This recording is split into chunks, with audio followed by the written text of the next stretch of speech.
आजकाल हायवेवर तुम्ही जर ॲक्सिडेंट बघाल, समोरासमोर होत नाहीत, हे पाठीमागून जास्त होतात. हे कशामुळे होतं? आणि याच गोष्टीमुळे मित्रांनो, तुमचा जीव जातोच, पण तुमच्या फॅमिलीचा सुद्धा जीव तुम्ही धोक्यात टाकत असता. हे ॲक्सिडेंट होतात मित्रांनो सगळ्यात जास्त टेलगेटिंगमुळं. टेलगेटिंग म्हणजे काय? तुमच्या गाडीमध्ये आणि पुढच्या गाडीमध्ये डिस्टन्स अतिशय कमी असणं. तुम्ही कंटिन्युअसली त्या गाडीला फॉलो करत असता आणि याच कारणास्तव आजकाल ॲक्सिडेंटची जी संख्या आहे ना, ती वाढत चाललेली आहे, जीव जास्त जात चाललेले आहेत. जर तुम्ही रिपोर्ट पाहिला तर रिपोर्टच्या आकडेवारीनुसार तुम्हाला समजेल की टेलगेटिंगमध्ये सगळ्यात जास्त आजकाल ॲक्सिडेंट होत आहेत मित्रांनो. तुम्ही टेलगेटिंग करता तेव्हा तुमच्याकडे रिॲक्शन टाईम कमी असतो. पुढच्यानं ब्रेक दाबला तर तुम्ही सरळ जाऊन ठोकता. गाडी थांबवायला तुम्हाला कुठल्याही प्रकारे वेळ मिळत नाही.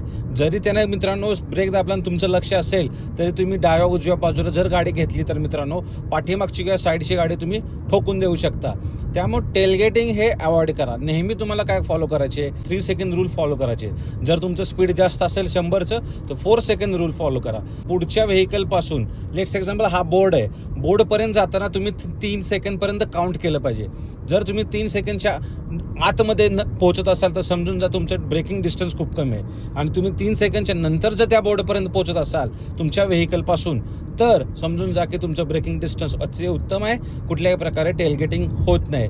लक्षात ठेवा, सेफ डिस्टन्स म्हणजेच मित्रांनो सेफ ड्रायव्हिंग. आजकाल सगळ्यात जास्त ॲक्सिडेंट होण्याचे रिझन काय आहेत नक्की आम्हाला कॉमेंट बॉक्समध्ये सांगा. धन्यवाद. जय महाराष्ट्र.